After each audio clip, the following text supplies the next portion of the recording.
wabarakatuh. Waalaikumsalam Selamat warahmatullahi pagi, wabarakatuh. salam sejahtera bagi kita semua. Bagaimana kabarnya Bapak Ibu? Mudah-mudahan Alhamdulillah sehat. Alhamdulillah, luar sehat Bu, biasa, baik. alhamdulillah. Udah sumringah semua kayak ini, udah mau selesai. Tugas-tugas sudah lagi sedikit Belum selesai aja ya. tugasnya. Enggak, sedih Bu, Saya sedih mau belum berpisah. Bu. Sedih. Iya, nanti masih bisa disambung lagi ya. Ya, Bapak Ibu yang saya hormati, jadi untuk materi inti kita sudah lalui semuanya ya, sampai di simulasi perencanaan pembelajaran. Bapak Ibu sudah coba buat video pembelajarannya. Jadi saya apresiasi untuk segala kesungguhan Bapak Ibu yang sudah menuntaskan semua tugas-tugasnya dari mata diklat yang pertama sampai dengan yang terakhir di simulasi perencanaan pembelajaran. Dari apa yang Bapak Ibu sudah kerjakan dan coba tunjukkan di setiap tugas itu, intinya semuanya sudah mendekati dengan apa yang kita inginkan sesuai dengan substansi. Kita bicara tentang perencanaan pembelajaran, terkhususnya fokus ke penyusunan RPP ya. Hanya memang ada beberapa pekerjaan itu yang memang perlu sedikit diluruskan atau perlu disempurnakan lagi. Silakan nanti Bapak Ibu sudah saya berikan catatan-catatan dari masing-masingnya, dan itu mohon maaf ya, saya kumpulkan semua di drive, semua bisa lihat ya. Dengan maksud saya itu bisa menginspirasi teman-teman yang lain. Kalau saya hanya menunjukkan tugas Bapak Ibu sendiri, saya artinya kirimkan satu link yang koreksian tugas Bapak Ibu, rasanya kurang bisa memberikan tambahan wawasan kalau untuk kita semua. Artinya kita manfaatkan forum belajar ini sebagai belajar bersama.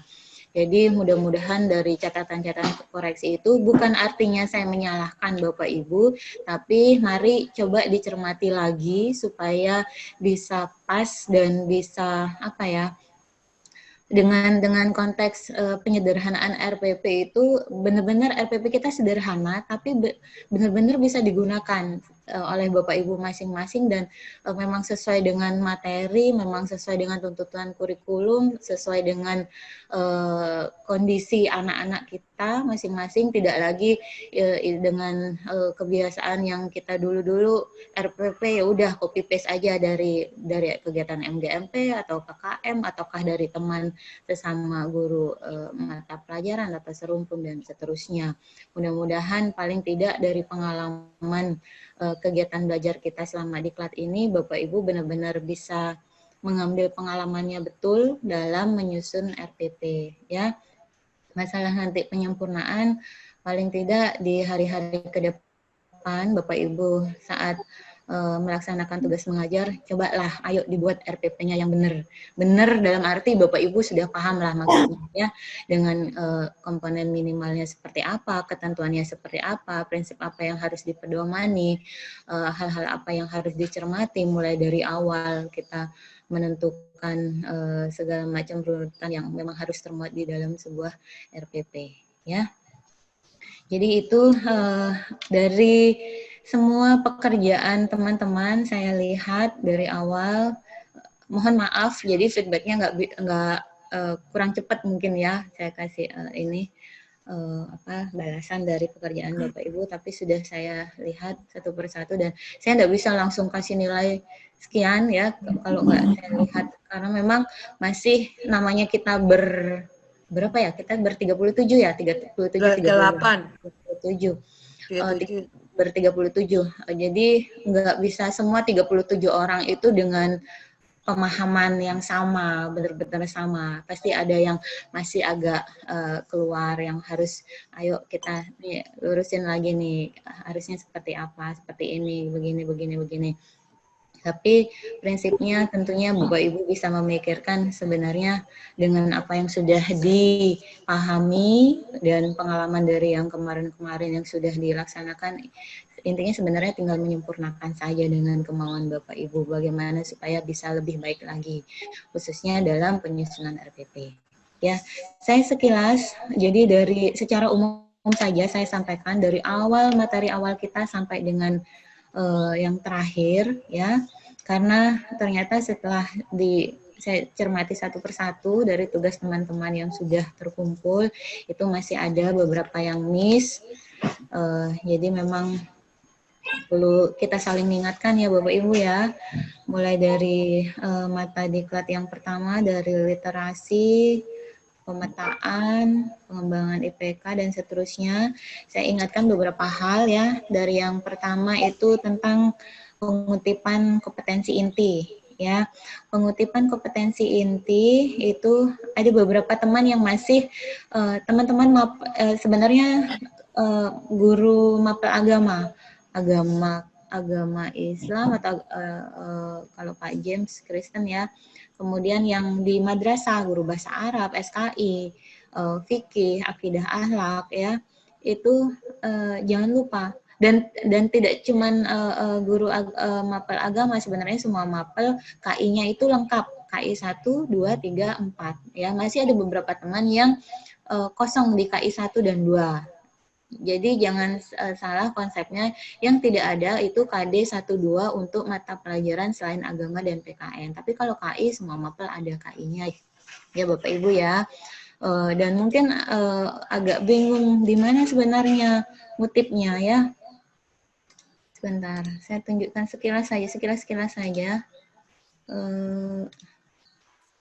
Mungkin untuk yang kebingungan KI 1, KI 2-nya di mana sih sebenarnya KI 1, ada yang nggak menemukan.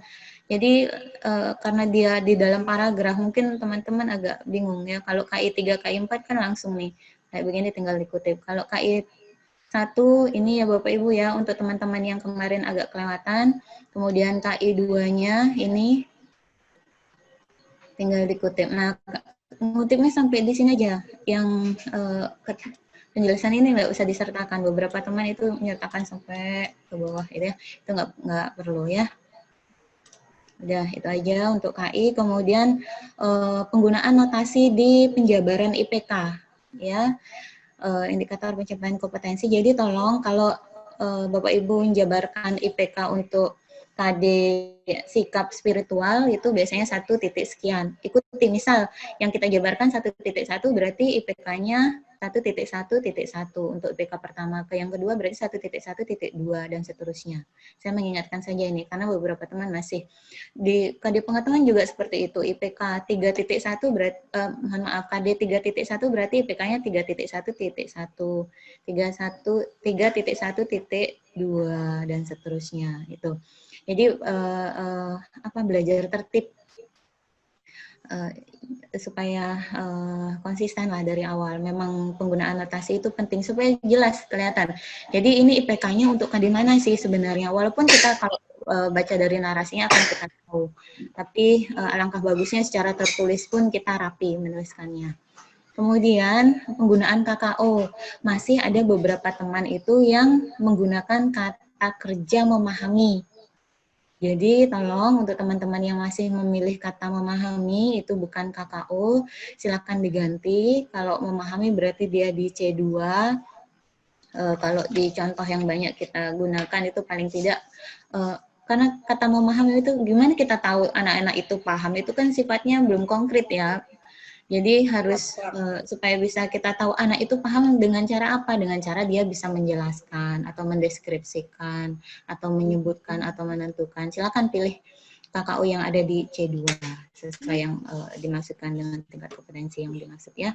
Kemudian dari penulisan RPP itu beberapa teman, karena dulu sempat kan waktu revisi kayaknya sekitar di tahun 2017 yang mulai ditekankan harus muncul 4C, kemudian literasi, kemudian PPK ya. Nah itu teman-teman ada beberapa yang menuliskan literasi kegiatannya ini, kemudian berpikir kritis ini, kreatif ini.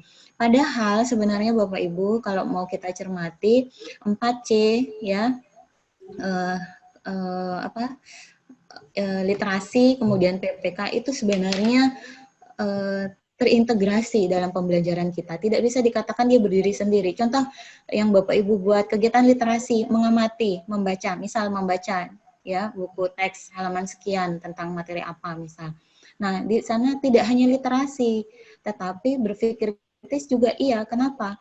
Anak-anak bagaimana mereka mencermati bahan bacaan itu secara kritis dan kreatif, mungkin dalam nantinya lanjutannya itu memikirkan sebenarnya dari apa yang dibaca, apa sih hal-hal menarik yang kemudian bisa dipertanyakan. Seperti itu contohnya. Jadi tidak artinya literasi sendiri, berpikir kritis sendiri, kemudian penguatan karakter sendiri, tidak kolaborasi sendiri. Ya, sebenarnya itu saling terintegrasi Bapak Ibu ya. Yang itu yang artinya perlu dipahami. Karena bicara literasi pun sudah berulang kali kita pahami literasi sendiri itu ya melatih kemampuan berpikir kritis, berpikir kreatif dan seterusnya itu. Jadi sebenarnya saling menguatkan dan di kegiatan-kegiatan itu tidak berdiri sendiri, tetapi saling terintegrasi di setiap langkah-langkah pembelajaran yang Bapak Ibu lakukan. Kemudian kegiatan mengamati. Nah, saya baca di uraian RPP yang Bapak Ibu buat ya, teman-teman ngisi kegiatan mengamati. Dituliskan menonton, membaca, mendengar, menyimak tayangan dan seterusnya. Nah, itu tolong jangan diborong semua. Langsung aja sebutkan, tentukan apa yang mau dilakukan untuk materi itu, di pertemuan itu. Kalau memang membaca apa? Sebutkan. Ya, kemudian kalau menyimak tayangan videonya video tentang apa, sumbernya dari mana? Misal dari YouTube kah, itu videonya tentang apa? Tolong disebutkan, ya. Jadi jelas, benar-benar jelas. Jadi jangan disebutkan mengamati, nonton atau dengar, apa yang didengar, apa yang ditonton nggak jelas. Jadi kesesuaian apa yang Bapak Ibu tulis, ya. Walaupun kita mencoba menuliskannya secara ringkas padat, tetapi benar-benar terbaca dengan rencana Bapak Ibu. Jadi sumber-sumber belajar yang ditampilkan, tolong sebutkan secara pasti. Nggak usah diborong semua, tentukan aja langsung. Ya, itu. Kemudian kegiatan apersepsi. Nah, kegiatan apersepsi memang yang kalau dari penjelasan yang saya berikan kan memang secara umum apersepsi, namanya apersepsi ya sudah menghubungkan dengan materi sebelumnya. Kalau bisa disebutkan materi sebelumnya itu tentang apa sih yang ada hubungannya dengan materi hari itu. Jadi enak, nggak usah artinya berpikir lagi. Jadi apa yang tertuang ini saya terinspirasi dari protesnya Pak Riki sebenarnya. Jadi perlu disebutkan pastinya apa? Iya boleh disebutkan materi apa. Hanya yang tidak perlu disebutkan kalimat yang apa yang akan diucapkan guru saat itu nggak perlu. Tetapi materi apa yang akan dikaitkan dengan pertemuan itu cobalah sebutkan ya. Jadi supaya nggak berpikir ulang dengan apa yang tertulis itu benar-benar Bapak Ibu udah berarti besok saya pada saat apersepsi saya ngaitkan dengan materi ini gitu. Kemudian motivasinya apa sih dengan belajar materi di hari itu juga sekilas lah ya sebutkan. Silakan nanti Bapak Ibu narasikan secara ringkas tapi benar-benar terbaca, tergambar apa rencana yang mau dilakukan di dalam kelas ataukah kalau sekarang kita pembelajaran daring itu. Kemudian menyampaikan tujuan pembelajaran. Ada yang menyebutkan menyampaikan tujuan pembelajaran, kemudian kompetensi dasar, kemudian IPK. Sebenarnya kan tujuan pembelajaran KD IPK itu kan intinya sama. Ya, kalau sudah menyampaikan tujuan pembelajaran ya udah tujuan pembelajaran aja, nggak usah lagi ditambah nyampaikan IPK-nya lah, nyampaikan KD-nya, kan intinya sama sebenarnya ya. Artinya supaya yang tertulis ringkas, tetapi juga tidak mengurangi maksud atau makna yang sebenarnya yang mau dilakukan itu intinya. Jadi di sini Bapak Ibu harus bisa memilah mana yang harus saya tulis, itu memang penting ya. Mana yang bisa saya hilangkan, narasi-narasi yang tidak terlalu penting, yang terlalu umum, ya itu silakan Bapak Ibu nanti cermati kembali saat mencoba menuliskan RPP. Kemudian masuk ke kegiatan inti, Bapak Ibu kalau memang Bapak Ibu sudah bisa dan berani menyebutkan bahwa saya menggunakan model discovery, saya menggunakan model problem based learning, tolong dong tunjukkan di langkah pembelajarannya, jangan hanya sekedar menyebutkan saya menggunakan, tetapi langkah pembelajaran tolong narasikan supaya memang oh iya benar ini pembelajarannya menggunakan discovery. Oh iya, ini memang problem. Menyebutkan problem tapi nggak ada masalah yang dihadirkan di awal pembelajaran. Jadi jangan sekedar kita memunculkan istilah biar keren nih RPP kita pakai PBL gitu, tapi nggak tergambar, nggak terlaksana di pembelajarannya. Itu yang penting Bapak Ibu. Kita mencoba sesuatu yang sederhana tetapi benar-benar terlaksana dan bisa maksimal di kelas kita, di anak-anak kita. Itu saja sebenarnya intinya ya. Tapi juga bukan artinya kita sederhana tidak menggunakan inovasi atau tidak memperhatikan model-model yang memang bisa digunakan. Seperti itu ya Bapak Ibu ya. Kemudian beberapa teman sudah mencoba membuat RPP untuk pembelajaran daring. Teman-teman sudah bisa lihat beberapa itu sudah bisa nampilkan. Saya apresiasi dan sangat bagus. Hanya tinggal dipastikan aja, lagi-lagi jangan diborong semua. Menyapa anak-anak lewat Zoom meeting, lewat WA, lewat e-learning madrasah. Nah, sebenarnya, waduh, ini borongan semua ya. Jadi tolong ditentukan. Kalau misal di awal, contohlah menyapa, di awal kita mau mulai materi, biasanya sih sederhananya di WA ya, WA group. Jangan Zoom meeting iya, e-learning iya. Ditata dari awal itu. Kita mulainya dari mana? Misal, sapa dulu lewat WA. Kemudian nyampaikan tujuan pembelajaran kita hari ini, nanti kegiatan kita seperti ini. Kemudian silakan, misal juga gunakan Classroom, silakan materi coba dibuka, sudah Ibu atau Bapak ini cantumkan atau masukkan di Classroom, misal seperti itu sebutkan, ataukah di e-learning madrasah karena Bapak Ibu kan tersedia ya. Itu jadi tolong jangan juga artinya diborong semua pokoknya biar keren nih pembelajaran daring. Lagi-lagi tentukan aja yang pasti, yang memang benar-benar digunakan. Karena kan tidak semua, artinya dengan anak-anak kita, apalagi yang di daerah-daerah ya, tidak bisa semuanya terakomodir dengan fasilitas yang ada. Itu silakan langsung ditentukan saja sebenarnya mana yang dipakai, apakah Classroom kah atau divariasi, misal ada Zoom meeting di awal atau nanti di akhir sebelum ini selesai pembelajaran hari itu untuk reviewnya atau penguatan-penguatannya lewat Zoom meeting kah atau Webex dan seterusnya, itu silakan diatur, tapi pastikan dan tentukan supaya penjelasan di RPP pun pasti juga ya terbaca, jadi nggak kesana kemari. Kemudian nah, kegiatan inti lagi yang penting itu kan kita ingin membelajarkan anak, sudah tidak lagi didominasi oleh Bapak Ibu. Nah, itu bagaimana supaya pembelajarannya terarah ya, supaya, karena kalau saya tangkap dari apa yang Bapak Ibu tuliskan di RPP itu masih akan kesannya lagi-lagi Bapak Ibu menjelaskan, dan menjelaskan. Ayo anak cari informasi tentang ini, tentang itu, nanti begini, begitu ya. Jadi alternatif yang paling sederhana yang bisa saya sarankan ke beberapa teman kemarin yang sudah saya ini tulis di koreksian RPP itu, gampangnya sebenarnya Bapak Ibu buat lembar kerja terbimbing. Bukan LKS yang terbitan siapa itu ya, enggak, tapi Bapak Ibu buat sendiri. Karena Bapak Ibu yang paling tahu dengan materinya ya. Coba buat lembar kerja terbimbingnya. Jadi apa sih yang mau dipelajari hari itu dijabarkan di sana.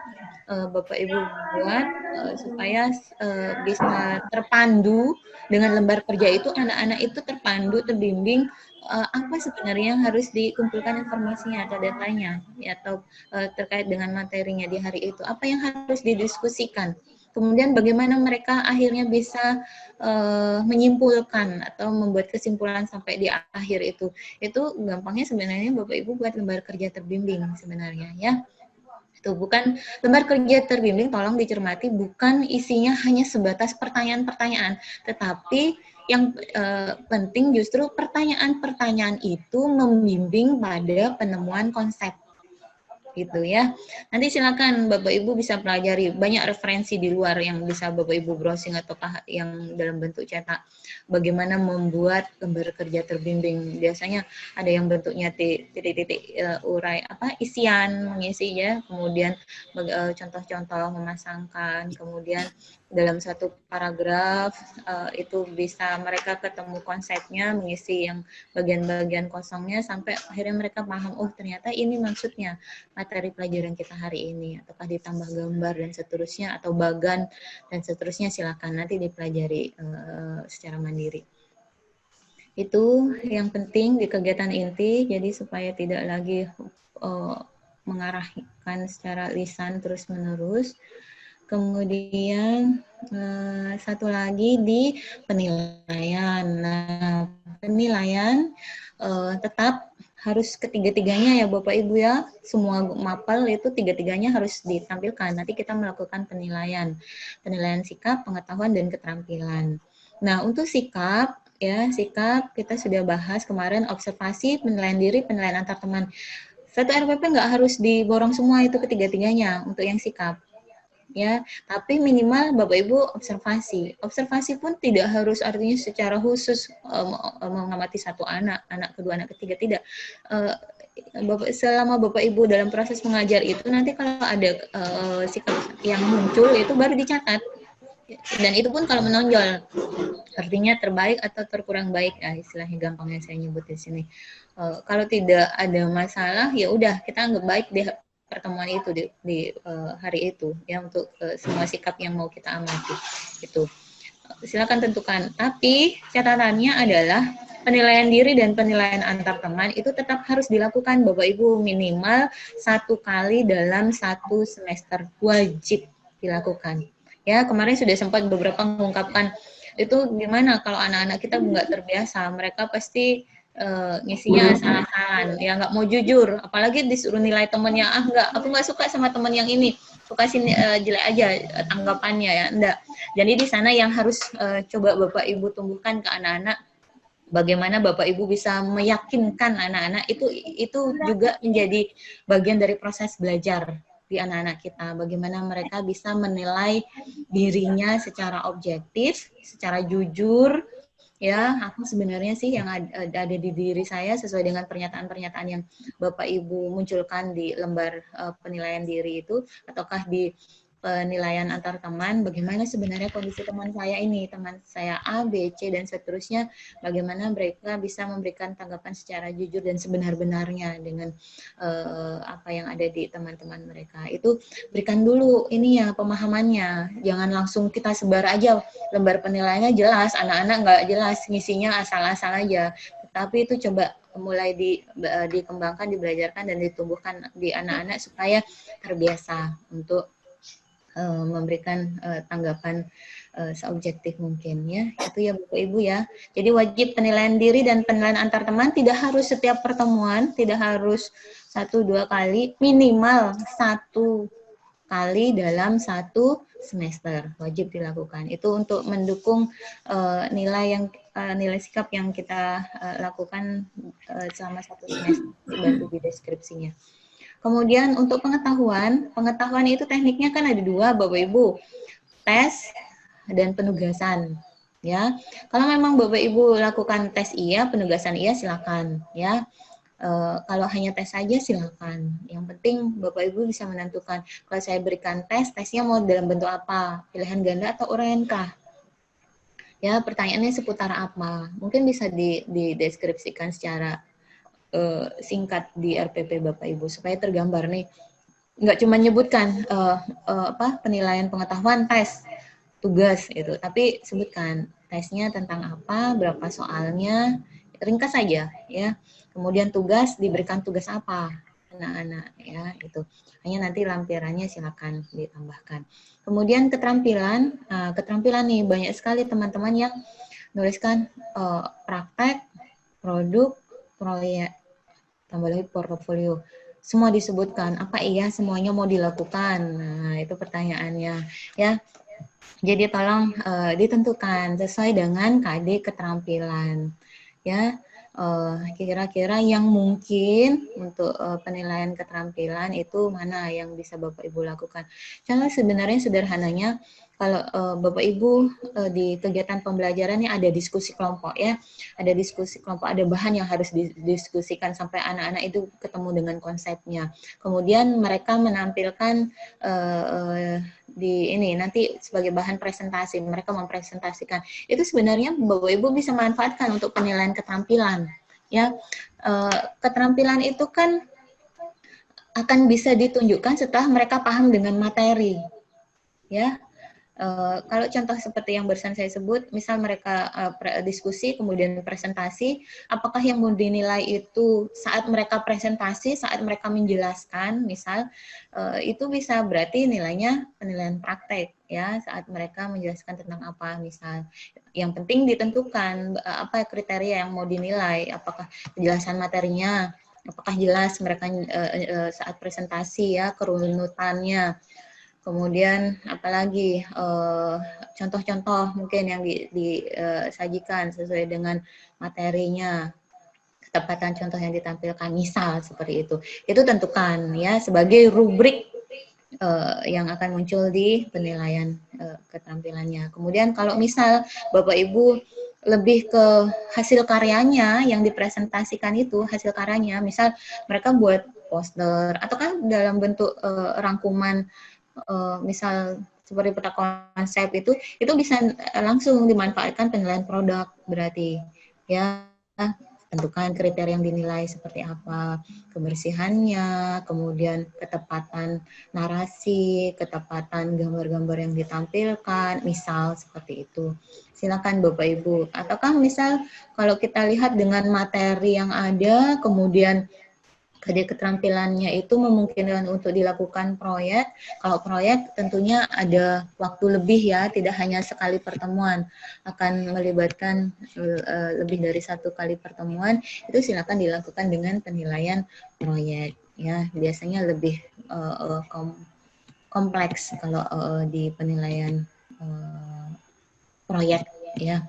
Jadi kalau misal Bapak Ibu tentukan model pembelajarannya itu adalah model project based learning, berarti penilaian keterampilannya pasti Bapak Ibu melakukan penilaian proyek. Tetapi kalau Bapak Ibu tidak project based learning, penilaian keterampilannya bisa dalam bentuk proyek, hanya proyeknya singkat ya. Artinya tidak memakan waktu lama, bisa jadi ada penilaian proyek, tapi proyek istilahnya gampangnya nyebutkan proyek kecil-kecilan diselesaikan karena ada perlu waktu. Tapi Bapak Ibu tidak menerapkan project based learning seperti itu ya. Tapi kalau Bapak Ibu menerapkan project based learning, penilaian keterampilannya pasti penilaian proyek gitu.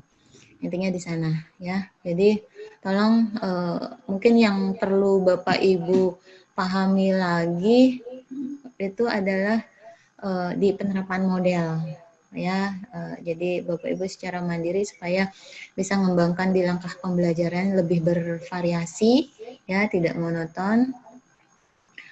Tapi tidak artinya juga salah kalau teman-teman yang sudah menampilkan pendekatan saintifik, hanya supaya lebih bisa menampilkan lebih apa ya intinya bervariasi lah dari segi apa yang harus kegiatan yang harus dilakukan oleh anak-anak dan sumber-sumber belajar yang akan dihadirkan atau perlu dilengkapi saat pembelajaran. Itu silakan Bapak Ibu nanti pelajari lagi di model-model pembelajaran. Saya pikir itu Bapak Ibu. Jadi dari semua yang sudah Bapak Ibu coba kerjakan, tampilkan di tugas ya. Jadi silakan dicermati kembali. Ini ada yang nanyakan nih, minta ditampilkan contoh RPP.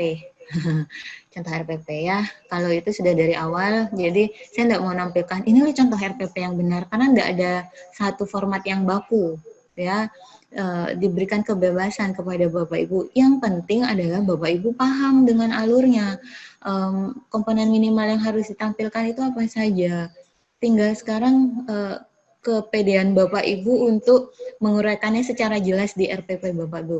Oh ya, satu lagi tentang ini tujuan pembelajaran. Ingat tadi karena ada komponen minimal RPP, tujuan, langkah pembelajaran, penilaian. Untuk tujuan pembelajaran ya, kalau misal Bapak Ibu tidak menampilkan KD, dan IPK, tolong tujuan pembelajarannya dituliskan dalam bentuk butir-butir rinci. Jadi itu sebenarnya mewakili IPK yang tidak kita tuliskan dan justru lebih lengkap karena kalau di IPK sebatas kompetensi yang ingin dicapai, materinya apa, tapi kalau di tujuan pembelajaran sudah jelas melalui kegiatan seperti apa ya dengan tingkat kualitas seperti apa. Jadi alangkah bagusnya dan saran saya kalau memang tidak menampilkan KD atau IPK, tujuan pembelajarannya ditulis rinci seperti rincian IPK. Ini jangan lupa tampilkan melalui kegiatan-kegiatan seperti apa. Dan jangan lupa juga sikapnya apa, sikap apa yang ingin diamati atau dimunculkan dari proses pembelajaran tersebut. Keterampilannya juga, keterampilan jangan dilupakan Bapak Ibu. Jadi utuh kita harus ketik dari proses pembelajaran yang dilaksanakan itu tiga ranah ini, aspek pengetahuan dan keterampilan harus semuanya terakomodir dari proses pembelajaran yang kita lakukan. Itu saja yang perlu saya ingatkan lagi ya. Jadi intinya jangan lupa dengan kesederhanaan yang diberikan, peluang bagaimana Bapak Ibu menyederhanakan RPP, tetapi jangan lupa ada yang paling dekat yang kita bisa lihat ada akreditasi itu ya, di sana ada komponen minimal RPP di sana yang dipersyaratkan di sana. Kemudian dari segi penulisan layout itu Bapak Ibu silakan berkreasi ya, tidak harus lurus seperti itu, bisa ditambahkan di materinya sebelah mana ya, di kanan di ini.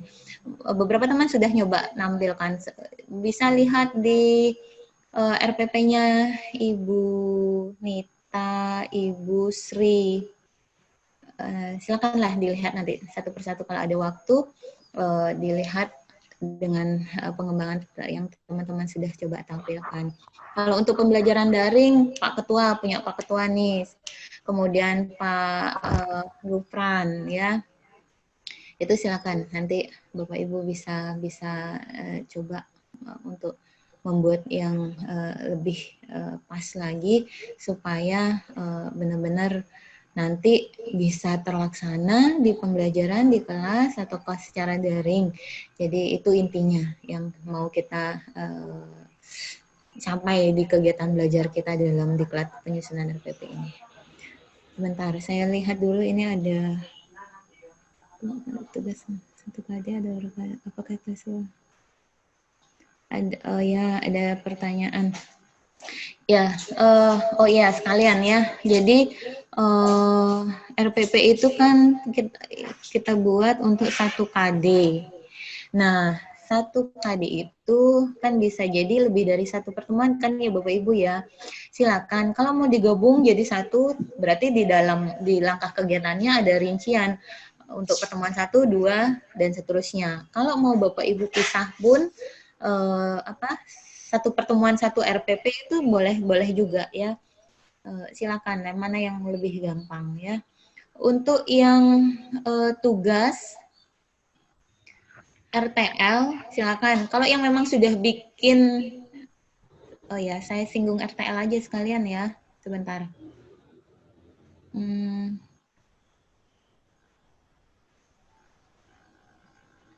Bentuk RPP.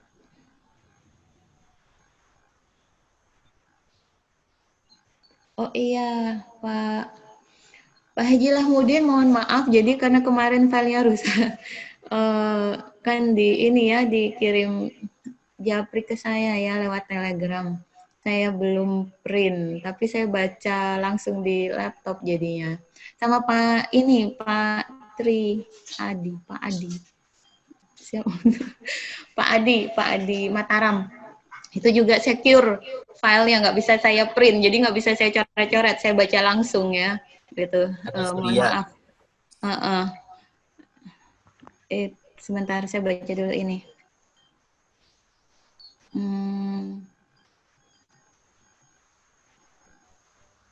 Apa ya maksud pertanyaan Pak Ketua ini?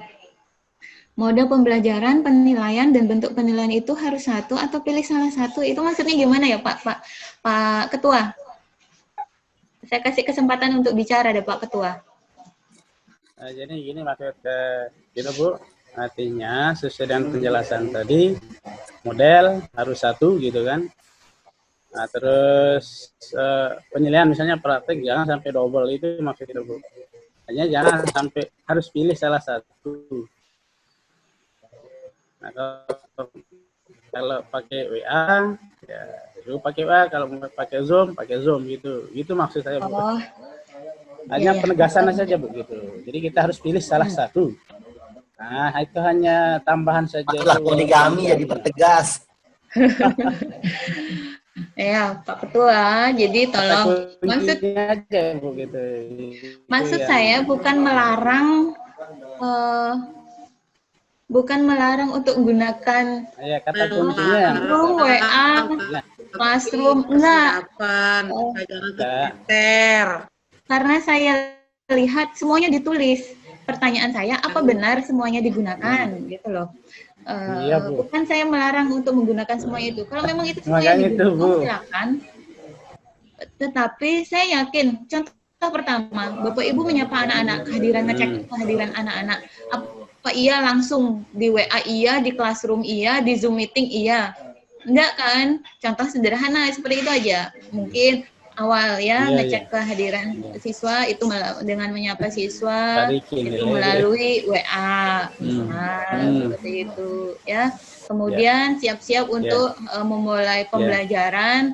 Kalau memang ada tatap muka virtual mungkin melalui Zoom meeting atau Webex atau apa seterusnya silakan. Tapi saat menarasikannya itu di mana kegiatan itu lewat media apa, tentukan yang pasti, jangan disebutkan semua. Paham enggak Pak Ketua?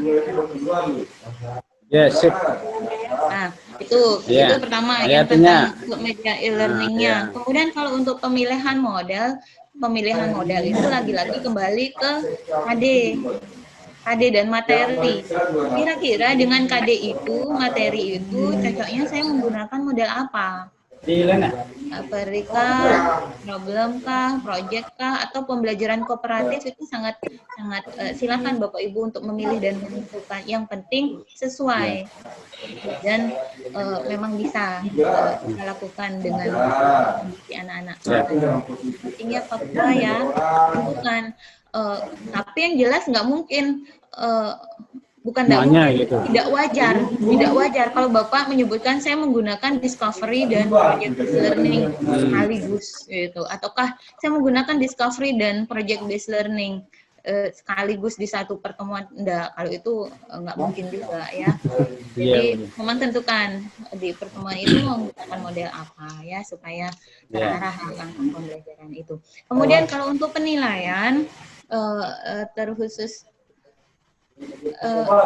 semua sih sebenarnya di sikap, pengetahuan, keterampilan kan ada sekian teknik sikap, ada 3 teknik: observasi, penilaian diri, penilaian antar teman. Saya jadi ngulang nih, tapi saya pengen negaskan dalam arti jangan ada kebingungan lagi ya. Pertama di sikap ada 3 teknik: observasi, penilaian diri, penilaian antar teman. Yang wajib yang wajib itu adalah observasi. Untuk penilaian diri dan antar teman tidak wajib di setiap pertemuan, tetapi wajib dilakukan minimal sekali dalam 1 semester. Paham ya Pak Ketua ya? Kemudian untuk pengetahuan ada 2 teknik, tes dan penugasan. Kalau memang dua-duanya mau dilakukan untuk KD itu, silakan, boleh. Tidak ada batasan bahwa salah satu saja dipilih, tidak. Boleh dipilih itu. Yang penting siapkan instrumennya. Kalau mau dilakukan tesnya seperti apa ya. Kemudian tugasnya, kalau mau dikasih tugasnya apa? Jangan cuma sekadar ini udah mau ditutup materinya, kayaknya saya mau kasih tugas anak-anak.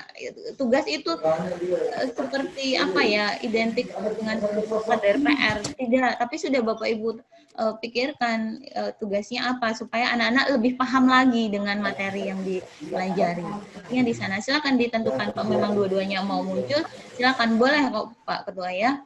Kalau salah satu saja cukup dites aja sudah, saya pikir sudah bisa mengukur ketercapaian anak-anak di pengetahuan, silakan. Kalau untuk keterampilan ada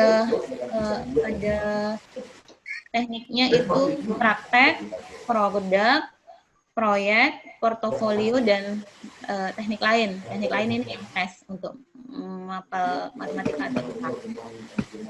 Ini silakan dipilih. Kalau yang ini ya di keterampilan silakan dipilih, ditentukan yang memang sesuai dengan KD, dengan IPK keterampilannya. Kalau anak-anak dituntut untuk bisa, contohnya sederhana, mempraktekkan tata cara wudhu, misal ya, mempraktekkan tata cara wudhu kan udah jelas tuh, berarti anak kita mau lihat bagaimana anak-anak terampil untuk wudhu, berarti penilaian langsung praktek, penilaian praktek, ya. Salah satu pilih tekniknya di sini ya sesuai. Kalau apa ya, misal lagi bisa melafalkan Quran surat apa itu ya, itu kan berarti melafalkan secara lisan, lagi berarti praktek. Apakah bisa? Nah, kalau di agama nih kayak Pak James bisa membuat doa, menyusun doa tentang apa itu ya. Berarti kan nanti hasil pekerjaan anak-anak itu kan dalam bentuk doa. Itu berarti penilaian produk. Itu tentukan ya.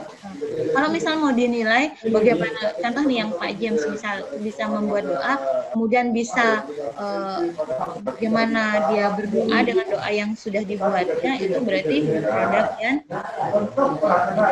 praktek. Kan biasanya kadang di tadi keterampilan itu secara lisan dan tulisan.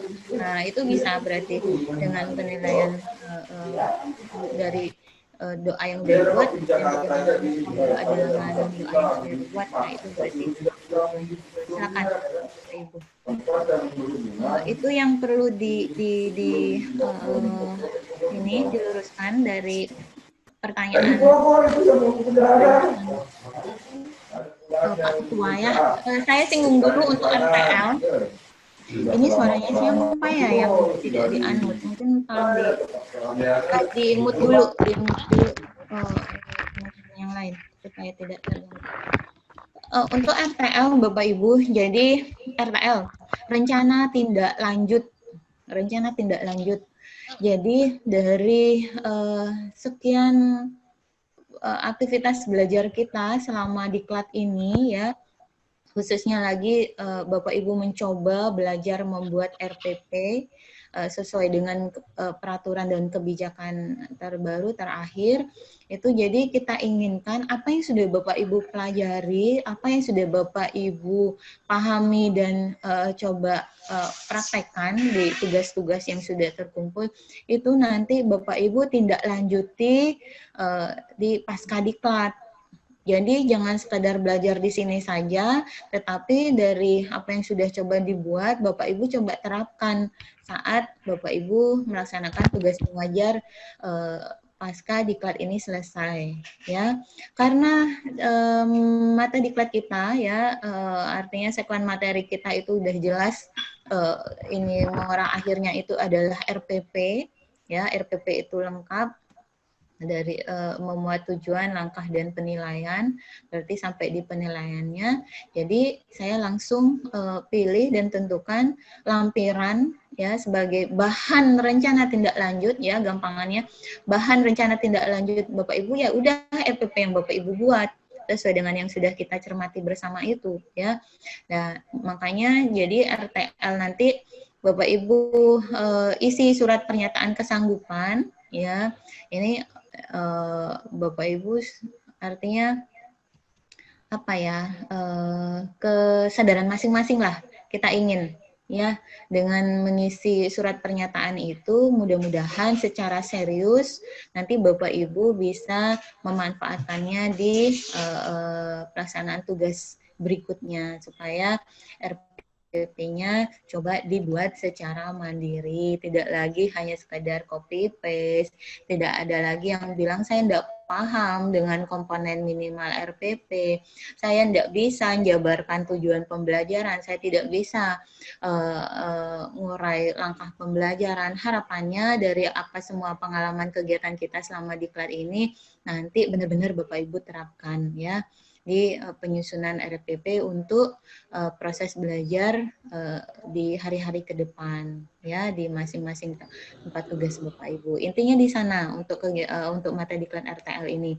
Jadi nanti tagihannya adalah Bapak Ibu mengisi surat pernyataan ya. Surat pernyataan itu ditanda tangan ya, kemudian Bapak Ibu scan ya, scan dalam bentuk PDF, kemudian tambahkan file RPP yang sudah Bapak Ibu sempurnakan.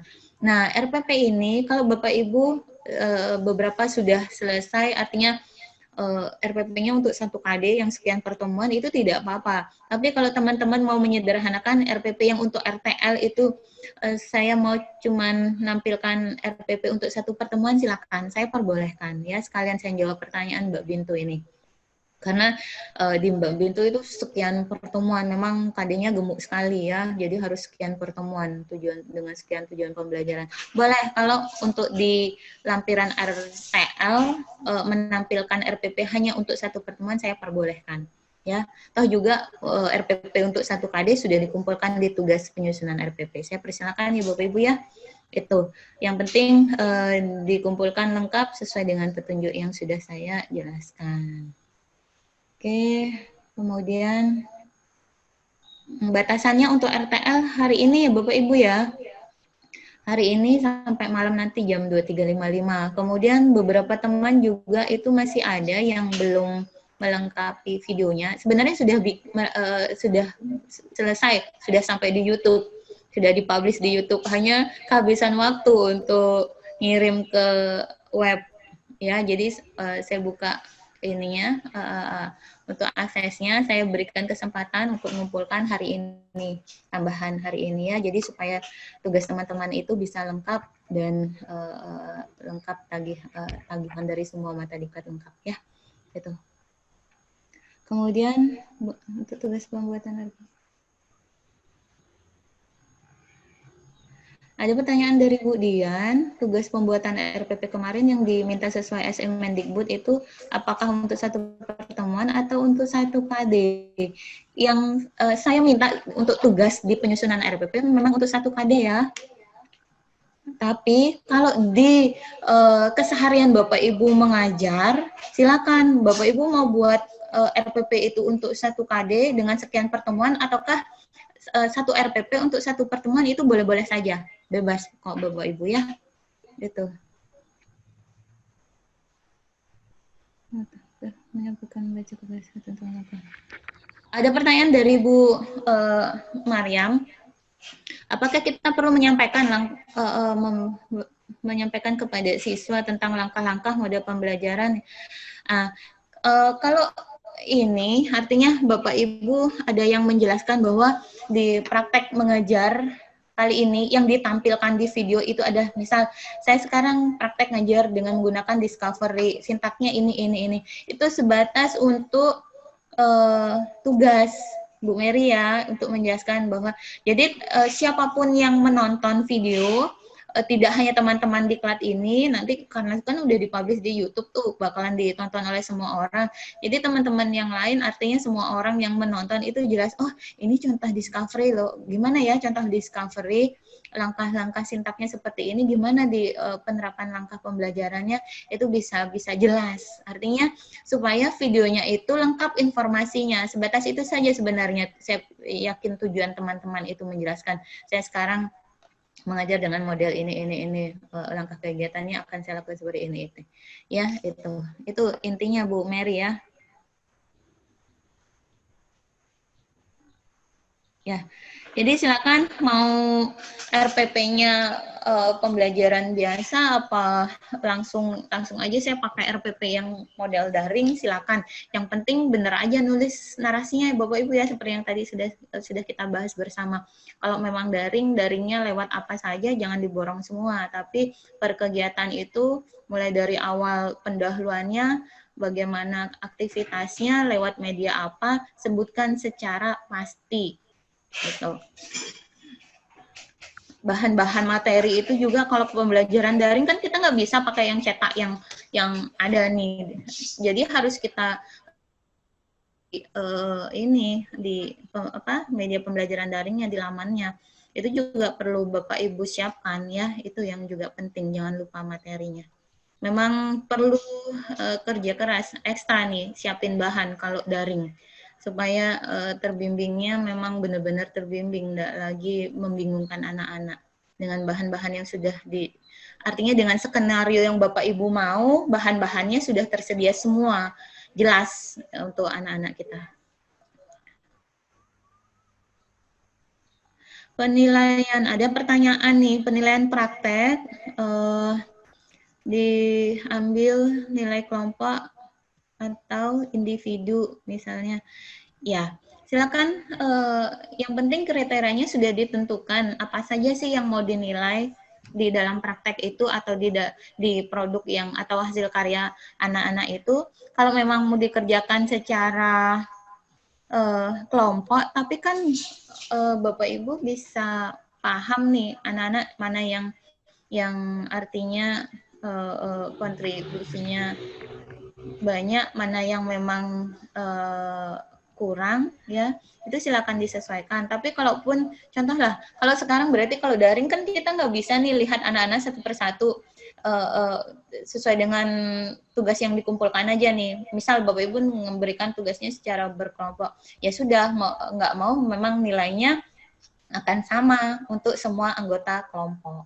Ya, yang penting di awal Bapak Ibu tekankan, meskipun tugas ini secara bersama berkelompok, tetapi Bapak Ibu harapkan anak-anak begini. Itu di sana yang artinya kedekatan antara guru dengan siswa di hari-hari atau praktek kita ngajar itu kan juga bagian yang sebenarnya sederhana, tetapi itu penting bagaimana kita artinya mendekatkan diri dengan anak-anak kita supaya mereka paham dengan arahan kita, mau kita, target kita, tetapi juga dengan bahasa sederhana yang bisa mereka terima dan mereka bisa kemudian lakukan sesuai dengan arahan atau petunjuk kita. Itu yang penting Bapak Ibu ya.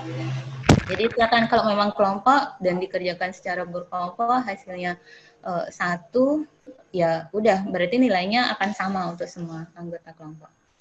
Itu saja Bapak Ibu yang artinya bisa kita review di kesempatan ini. Mudah-mudahan tidak menimbulkan kebingungan lagi.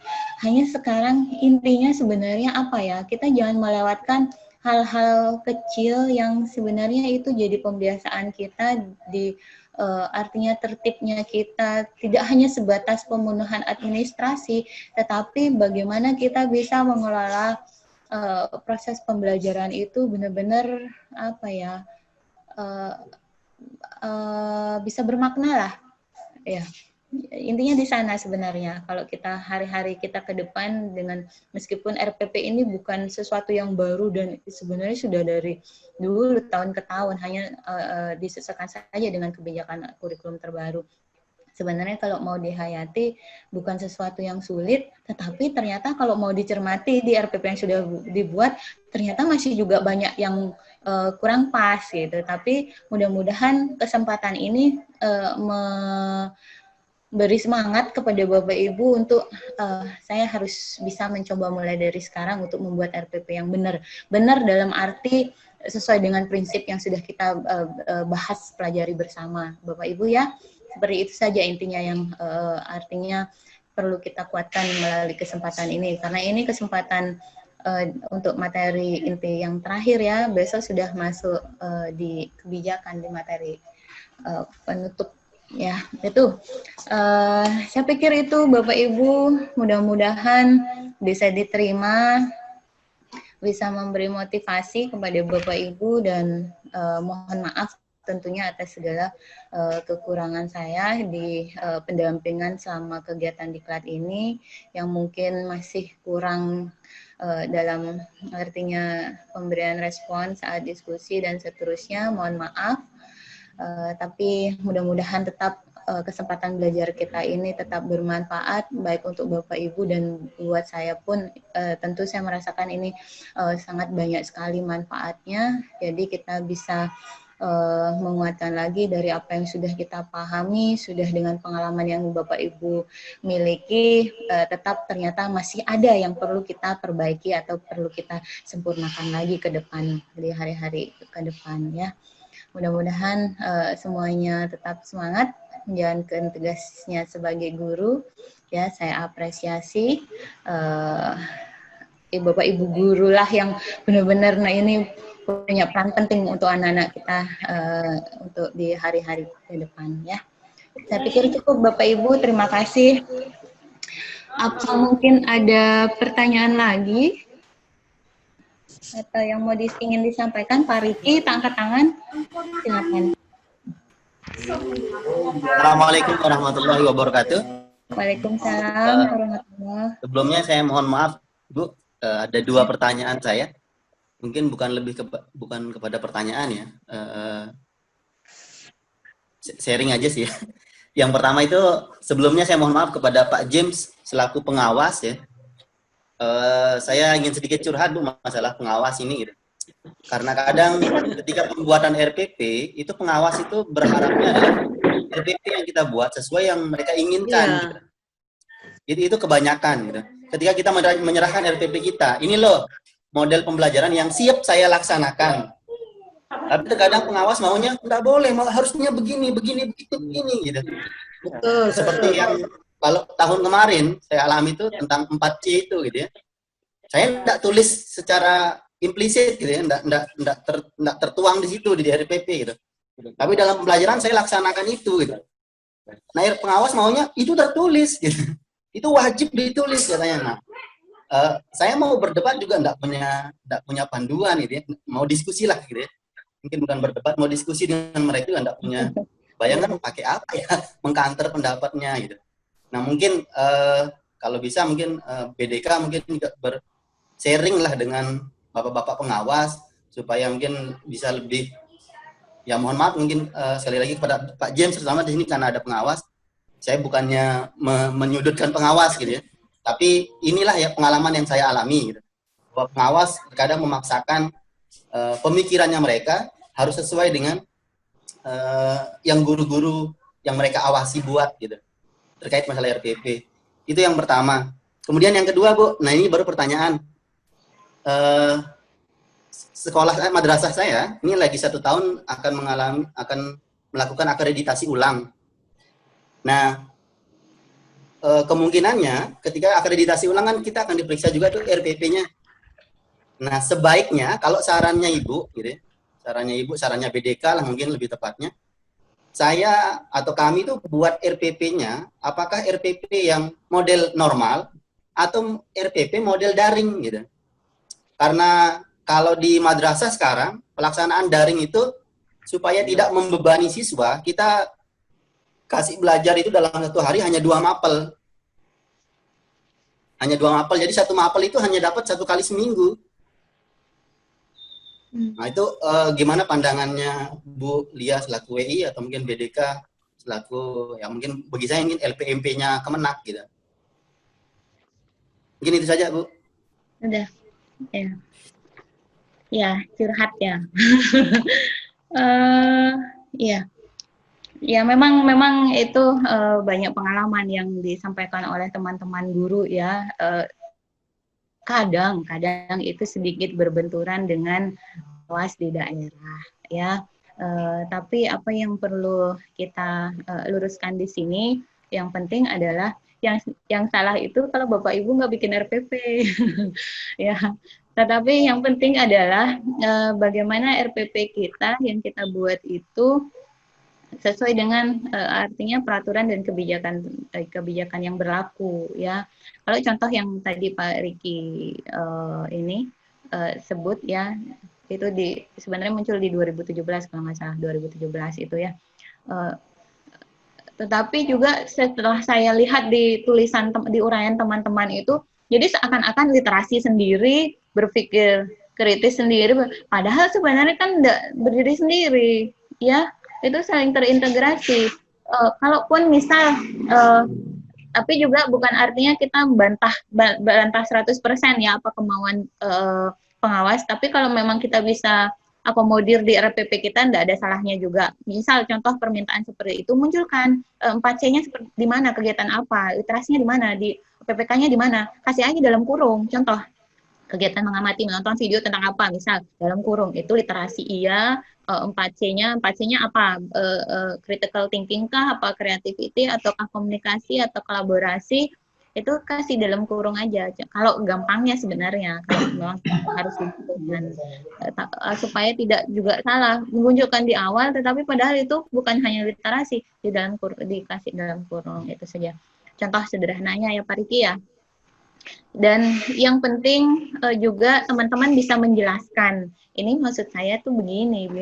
Nanti artinya saat Bapak Ibu disupervisi oleh pengawas ini kan pengawas juga tidak berhak serta merta hanya menyalahkan, justru membimbing Bapak Ibu bagaimana sebenarnya yang benar, yang sesuai yang diinginkan oleh peraturan atau kebijakan nih sebenarnya. Silakan minta penjelasan, minta bimbingan, minta arahan.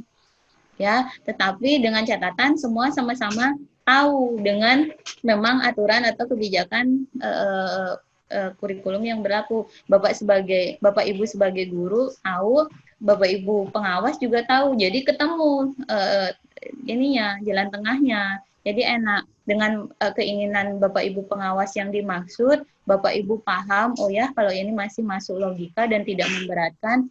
Kalau sebatas hanya misal ingin dituliskan, tetapi dituliskan dengan cara yang benar, itu harus ada komunikasi juga, tidak hanya satu arah ya. Memang kenyataannya seperti ini ya. Guru-gurunya sering didiklat, mohon maaf kadang ada beberapa pengawas yang agak ketinggalan, tapi bukan artinya juga Bapak Ibu pengawas itu salah, tidak.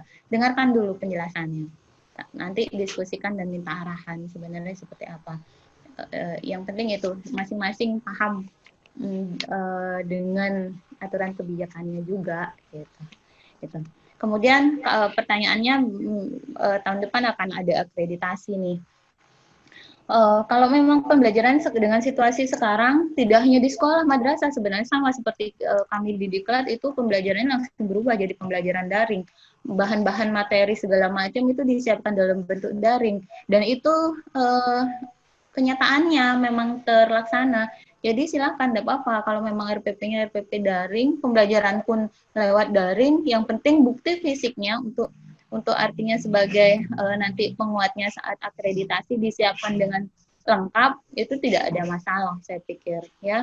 Kan nggak mungkin dong memang kita di bulan ini kita melaksanakan pembelajaran daring tetapi kita mengumpulkan RPP yang model biasa, itu kan juga tetap nggak masuk logika sebenarnya. Seperti aja ya, saya pikir itu ya Pak Riki ya. Silakan saja disesuaikan karena memang dan semuanya itu kan ada dasarnya. Kita melakukan pembelajaran daring ada dasarnya, ada kebijakan yang dikeluarkan oleh pemerintah dari Mendikbud, bahkan ya dari yang artinya teratas itu memang harus kita melaksanakan pembelajaran daring. Kita bukan artinya semau kita. Kenapa khawatir untuk menampilkan memang itu yang terlaksana. Yang penting artinya dilengkapi dengan baik lah. Itu. Betul lagi ya. Sedikit aja Pak Hatman. Sebentar aja Pak Hatman, sedikit.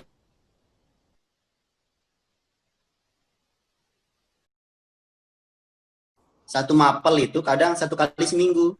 Itu gimana Bu? Menurut Ibu? Padahal sebenarnya bisa kalau di biasa itu satu mapel 2 kali pertemuan ya, misal ya seperti itu. Kalau bahasa Indonesia 3 kali. Kalau bahasa Indonesia 3 kali pertemuan dalam 1 minggu. Ya. Kalau Alkidah 2 kali. Ya, itu sebenarnya kan dari segi pengelolaan sebenarnya ya, artinya. Ya itu makanya. Secara klasikal. Ibu. Secara klasikal dilaksanakan misal 2-3 kali pertemuan biasanya 1 minggu. Kalau pembelajaran daring itu kan justru lebih tidak terbatas waktu, lebih fleksibel. Tapi tetap bagaimana menggantikan 3 kali pertemuan yang biasanya klasikal itu lewat pembelajaran daring. Hanya artinya secara langsung virtualnya mungkin hanya sekali, tetapi tolong tetap prosesnya itu memanfaatkan daringnya itu supaya mengakomodir yang 3 kali pertemuan atau 2 kali pertemuan itu sebenarnya intinya. Itu yang harus juga dipikirkan bagaimana sebenarnya dengan kan 2-3 kali pertemuan itu kan pasti gampangnya kita mikir materinya tuh banyak. Atau tidak harus banyak sih, sebenarnya sudah ada target materi di setiap pertemuan. Nah itu tetap walaupun secara langsung virtual itu misal hanya sekali, tetapi di pembelajaran dengan misalnya classroom ya, ada tugas atau ada apa yang harus kita diskusikan lewat daringnya itu bisa diterima.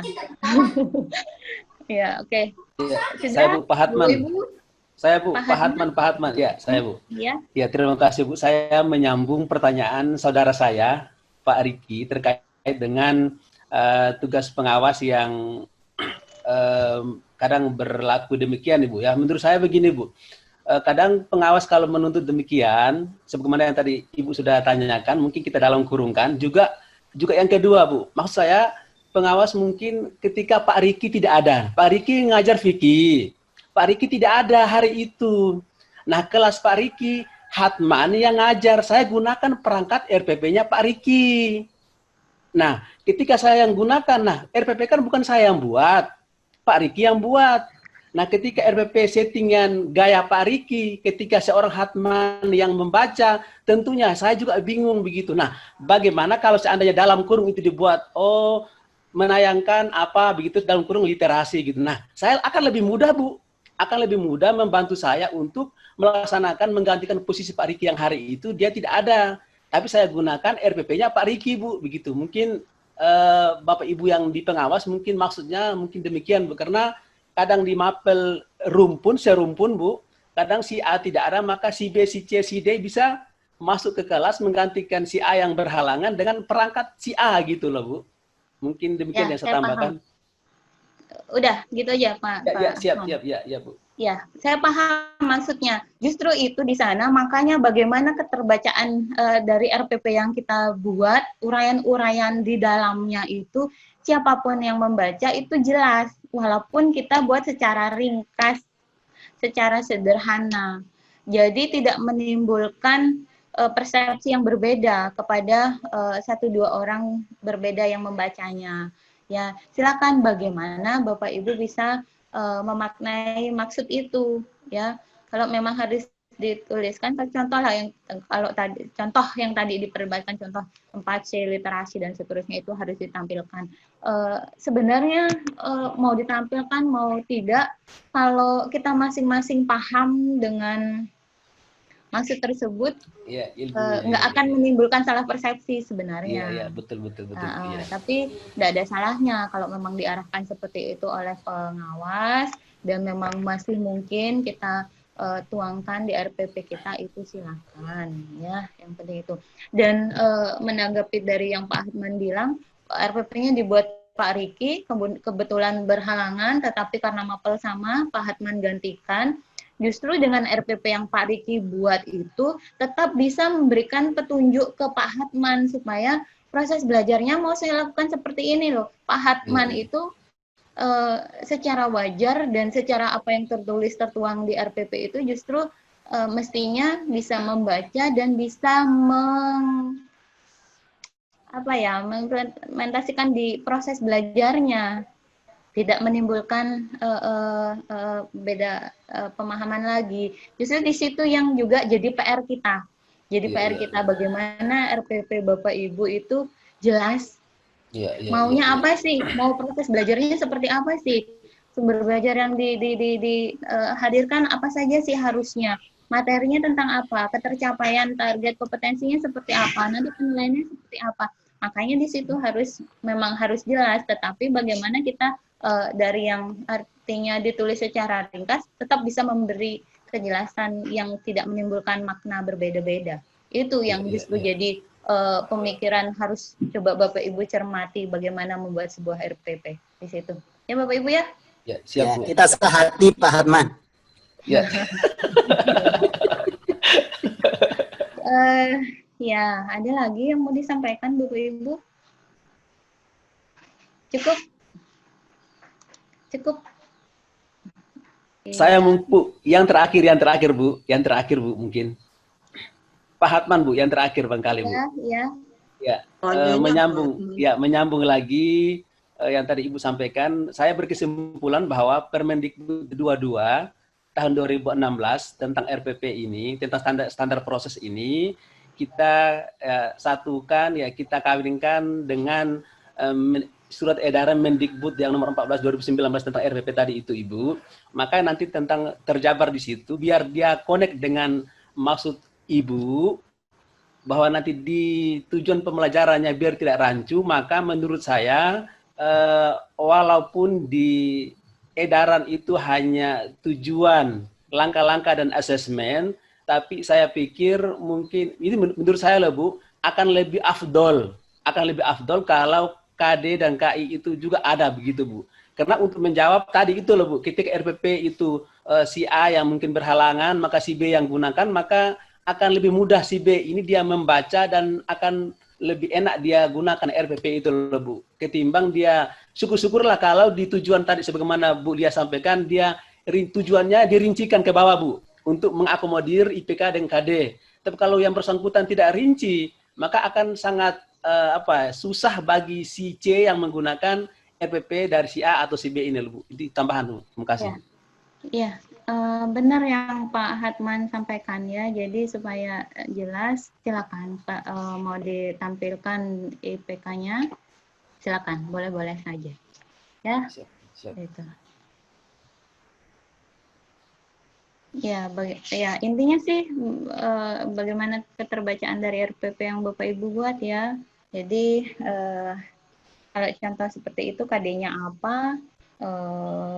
Tujuan pembelajarannya. Tapi kalau contoh misal KD Bapak Ibu tampilkan KD-nya. Jangan hanya ditampilkan KD 3.1, 4.1, 2.1. Sebutkan narasinya apa, ya. Kemudian tujuan pembelajarannya mungkin dibuat secara umum saja, yang tipe pertama. Berarti IPK-nya nanti yang dituliskan rinci. Di tujuan pembelajaran disebutkan melalui proses apa saja kegiatan belajarnya, kemudian anak-anak bisa menunjukkan sikap ini, memiliki pengetahuan tentang ini, keterampilan tentang ini. Rinciannya itu terjabar di IPK. Ya, saya pikir tidak ada masalah kalau seperti itu. Yang penting Bapak Ibu bisa memilah supaya informasi yang mau disampaikan itu benar-benar tersampaikan dengan benar, narasinya benar gitu loh, nggak cuma sekedar ini saya masukkan tetapi tetap juga tiga-tiganya nggak jelas, KD-nya nggak jelas, tujuan pembelajaran nggak jelas, itu kan nggak jelas, kalau itu kan rugi juga gitu loh, banyak-banyak ditampilkan tapi nggak jelas gitu. Seperti itu saja ya Bapak Ibu ya, silakan Bapak Ibu bisa mencermatinya ya, yang penting sesuaikan. Itu jangan lupa mungkin ya. Terakhir Bu, bisa Katanya terakhir tadi. Ya. Terakhir. Ini karena kapan Silakan lagi kita terima harus protes dari teman-teman di Pak Hatman. Ya. Katanya terakhir. Di tujuan pembelajaran kan saya kemarin di RPP yang Ibu koreksi itu kan saya lupa cantumkan ABCD-nya Bu. Saya minta maaf Bu, tidak ada. Sementara di materi di bahan ajar kan ada Bu penjelasannya. Terus di indikator soal disajikan bla bla bla atau ditampilkan apa gitu. Peserta didik dapat apa, saya ambil IPK-nya gitu. Terus di stem soalnya, di butir soalnya Bu, itu baru ada ABC-nya. Mungkin membaca dengan baik dan benar atau dengan tepat.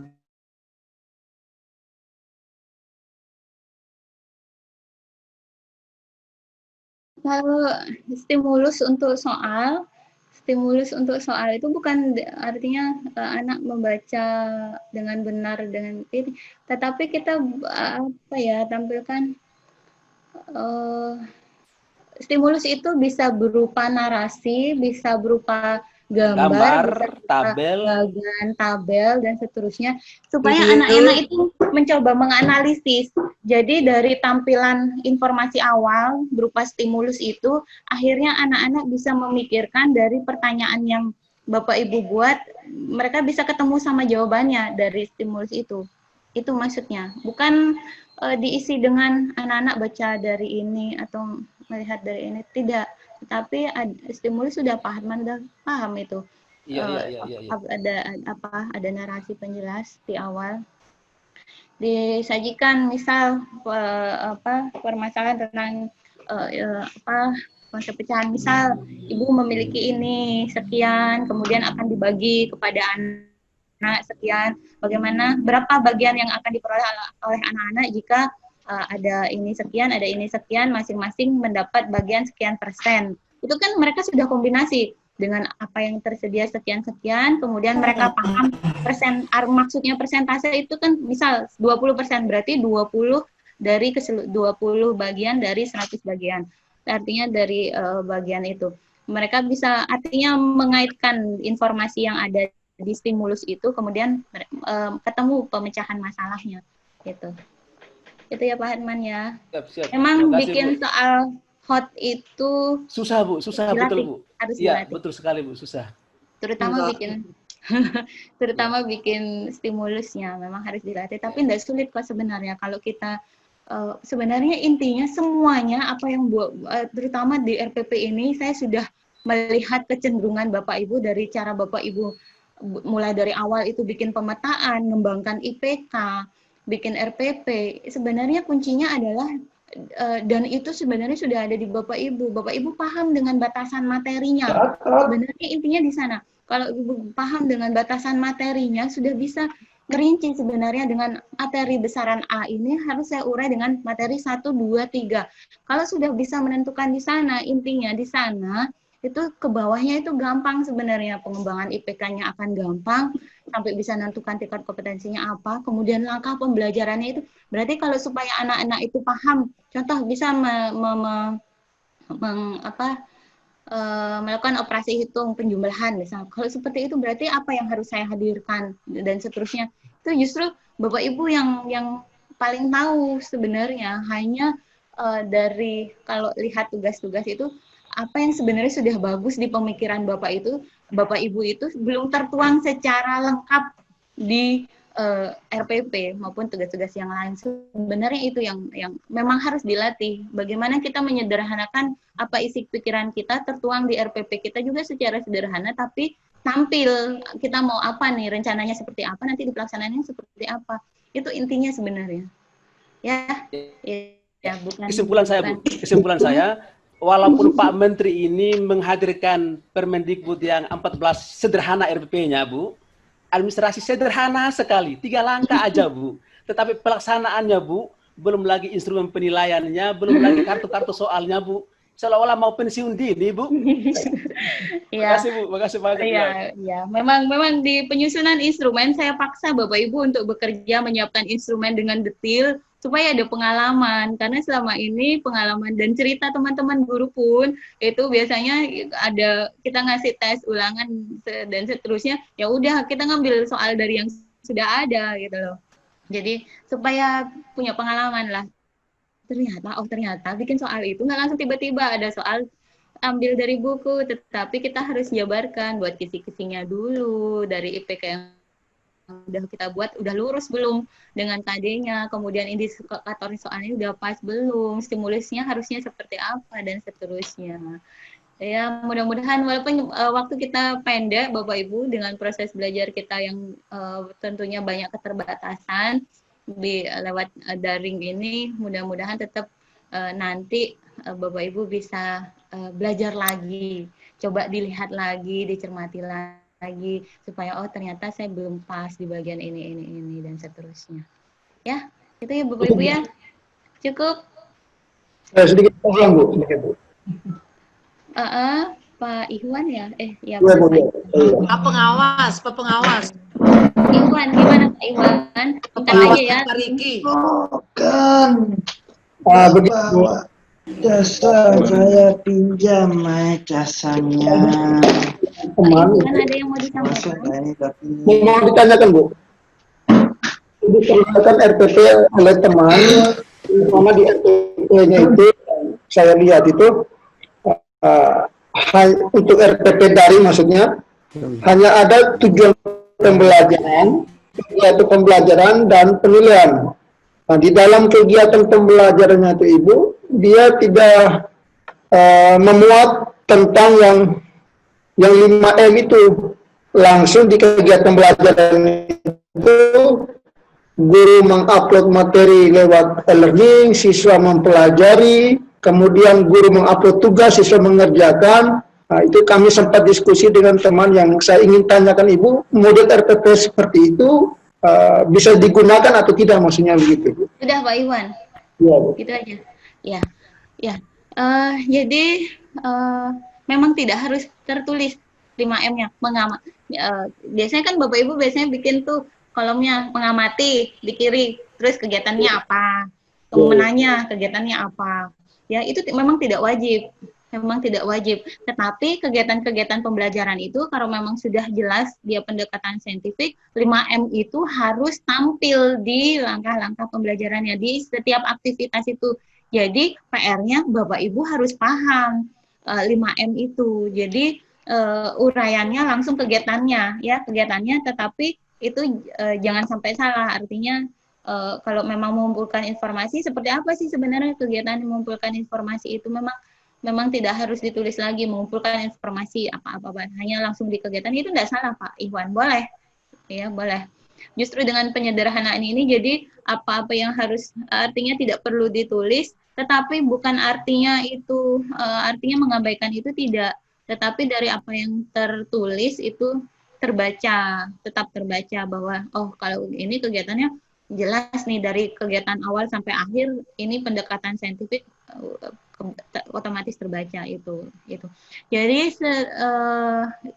sebenarnya sudah pernah saya sampaikan bahwa secara tersuratnya disederhanakan, tetapi justru di sini adalah bagaimana Bapak Ibu menampilkan semuanya secara